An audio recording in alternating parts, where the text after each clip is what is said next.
The Forgotten Realms is a vast world full of adventure and magic. But what happens when a group of adventurers gets lost in the mist? That's exactly what happened to our heroes in this epic tale from R.A. Salvatore.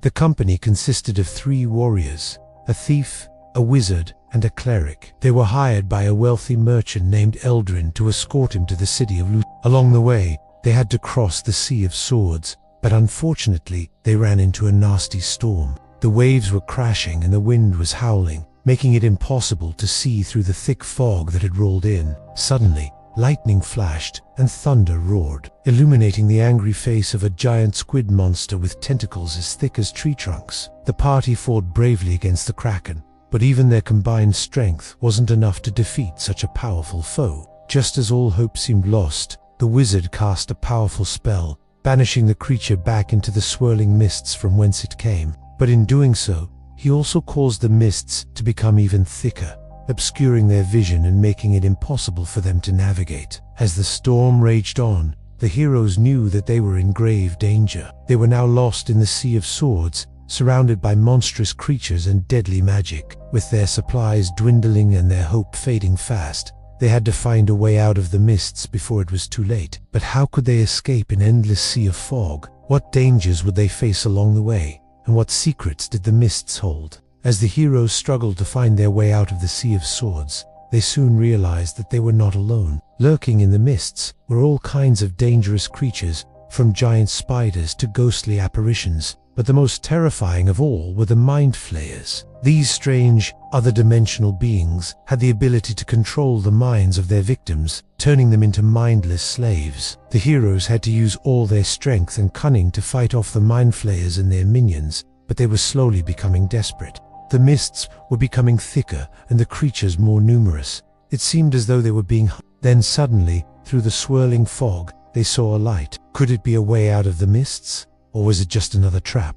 To make matters worse, their supplies were beginning to run low, and the constant threat of attack from unseen predators was wearing on their nerves. Tensions began to rise within the group as the weight of their situation became clear. They needed to find a way out of the Sea of Swords quickly before their supplies ran out, or they were captured by one of the many dangers that lurked in the mist. After several days of battling creatures and searching for a way out, the party finally spotted something in the distance. At first, they couldn't tell what it was, but as they got closer, they realized it was a small island. It was covered in dense forests, and the only sign of life was a small hut near the shore. The party decided to make their way to the island, hoping that they could find shelter there and maybe even some food. When they arrived at the hut, they knocked on the door and waited. Soon, an old woman opened it and let them in. She was kind enough to offer them food and drink, and they told her about their ordeal. The woman listened patiently, and then she told them that she might be able to help them. She led them to a bookshelf and told them to look for a book on the history of the area. The heroes searched the shelves, but it seemed like every book was in a language they didn't understand. Finally, the wizard noticed a small inscription on the back of one of the books. It was written in a language he recognized, and it read, "The past is never truly gone." He thought for a moment and then realized what he had to do. He took the book and walked over to a nearby table. On the table was an old crystal ball. The wizard placed the book on the table and suddenly the room filled with a bright light. When the light faded, the heroes looked around in amazement. The bookshelf and the crystal ball were gone, and in their place was a map. The map showed the Sea of Swords, but it also showed a small island in the center of the sea. The island was uncharted, and it wasn't there when they entered the hut. The old woman explained that the island was the key to escaping the Sea of Swords. It was a place where the mists were thin and they could find a way out. The heroes thanked the woman for her help and set off towards the island. When they arrived, they found a small beach with a cave on one side. As they explored the cave,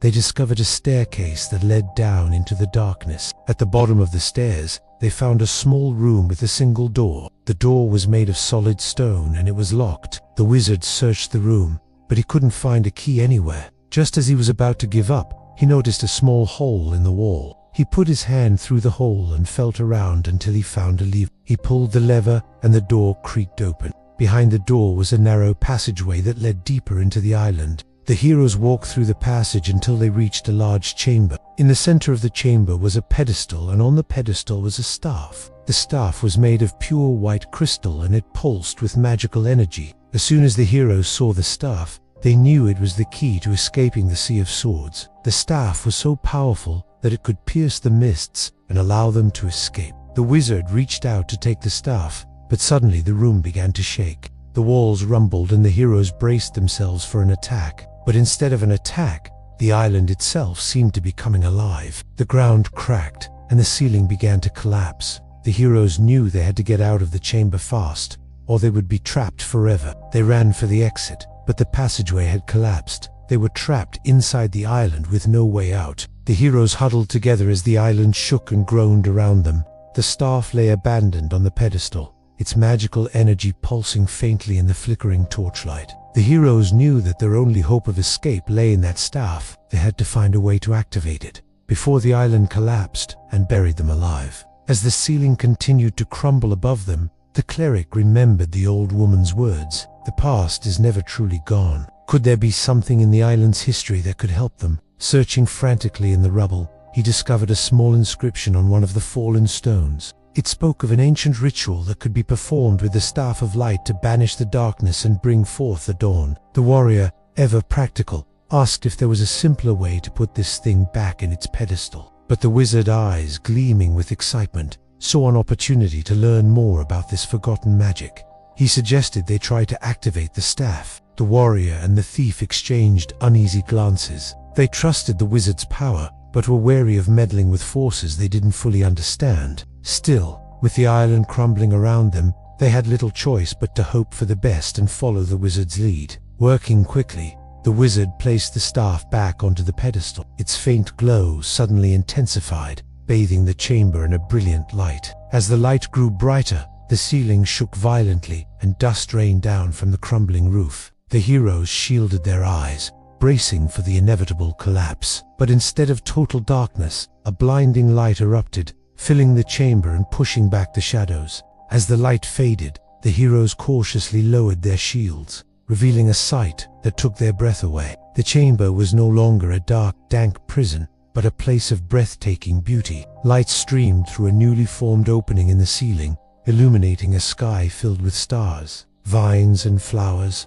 unknown and beautiful, sprouted from the cracks in the stone floor, transforming the once oppressive space into a magical grotto. The air was sweet with the scent of blossoms, and the sound of birdsong echoed through the opening, carrying with it the promise of freedom. The heroes had not only escaped the island, but found a new appreciation for the power of light and the resilience of hope in the face of overwhelming darkness.